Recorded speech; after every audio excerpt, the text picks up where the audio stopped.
Pasal 14. Sambungan riwayat Yerobeam. Pada waktu itu Abia anak Yerobeam jatuh sakit. Lalu Yerobeam berkata kepada istrinya, berkemaslah, menyamarlah supaya jangan diketahui orang bahwa engkau istri Yerobeam, dan pergilah ke Silo. Bukankah di sana tinggal Nabi Ahia? Dialah yang telah mengatakan tentang aku, bahwa aku akan menjadi raja atas bangsa ini. Bawalah 10 roti, kue kismis, dan sebuli air madu, dan pergilah kepadanya. Dia akan memberitahukan kepadamu apa yang akan terjadi dengan anak ini. Istri Yerobeam berbuat demikian. Ia berkemas, pergi ke Silo dan masuk ke rumah Ahia.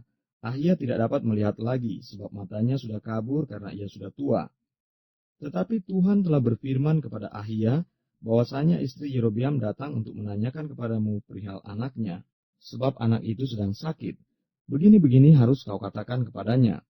Ketika perempuan itu masuk, berbuatlah ia seolah-olah ia orang lain. Tetapi segera sesudah Ahia mendengar bunyi langkah perempuan itu, sementara melangkah masuk pintu, berkatalah ia, masuklah, hai istri Yerobeam. Mengapakah engkau berbuat seolah-olah engkau orang lain? Aku disuruh menyampaikan pesan yang keras kepadamu. Pergilah, katakanlah kepada Yerobeam, beginilah firman Tuhan Allah Israel. Aku telah meninggikan engkau dari tengah-tengah bangsa itu, dan mengangkat engkau menjadi raja atas umatku Israel. Aku telah mengoyakkan kerajaan dari keluarga Daud dan memberikannya kepadamu, tetapi engkau tidak seperti hambaku Daud yang tetap mentaati segala perintahku dan mengikuti aku dengan segenap hatinya dan hanya melakukan apa yang benar di mataku. Sebab engkau telah melakukan perbuatan jahat lebih dari semua orang yang mendahului engkau dan telah membuat bagimu Allah lain dan patung-patung tuangan sehingga engkau menimbulkan sakit hatiku. Bahkan engkau telah membelakangi aku. Maka aku akan mendatangkan malapetaka kepada keluarga Yerobeam. Aku akan melenyapkan daripada Yerobeam setiap orang laki-laki, baik yang tinggi maupun yang rendah kedudukannya di Israel. Aku akan menyapu keluarga Yerobeam seperti orang menyapu tai sampai habis.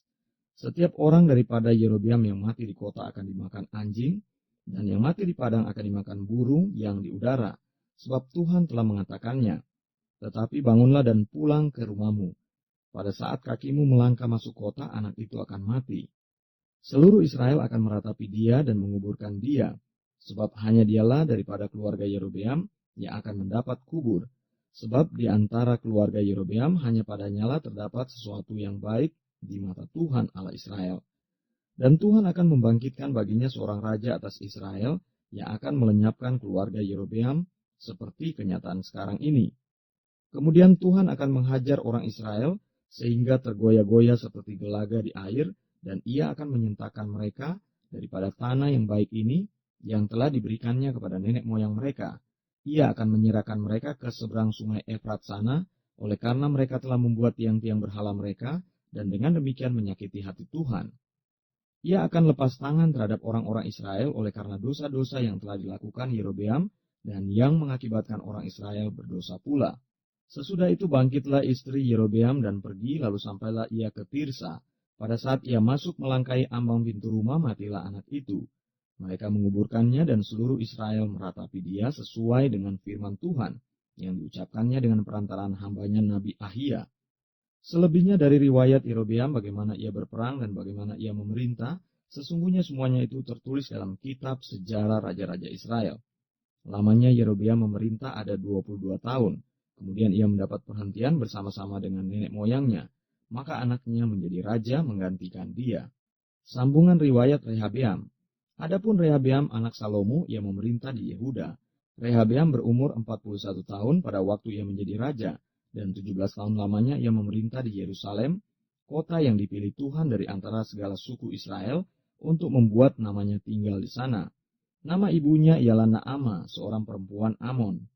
Tetapi orang Yehuda melakukan apa yang jahat di mata Tuhan dan mereka menimbulkan cemburunya dengan dosa yang diperbuat mereka, lebih daripada segala yang dilakukan nenek moyang mereka. Sebab mereka pun juga mendirikan tempat-tempat pengorbanan dan tugu-tugu berhala dan tiang-tiang berhala di atas setiap bukit yang tinggi dan di bawah setiap pohon yang rimbun. Bahkan ada pelacuran bakti di negeri itu. Mereka berlaku sesuai dengan segala perbuatan keji bangsa-bangsa yang telah dihalau Tuhan dari orang Israel. Tetapi pada tahun kelima zaman Raja Rehabeam, majulah Sisak Raja Mesir menyerang Yerusalem. Ia merampas barang-barang perbendaharaan rumah Tuhan dan barang-barang perbendaharaan rumah raja, semuanya dirampasnya. Ia merampas juga segala perisai emas yang dibuat Salomo.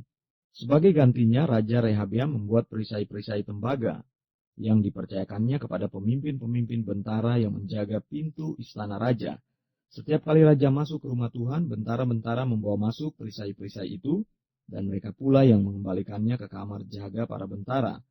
Selebihnya dari riwayat Rehabeam dan segala yang dilakukannya, bukankah semuanya itu tertulis dalam kitab sejarah raja-raja Yehuda? Dan terus-menerus perang ada antara Rehabeam dan Yerobeam.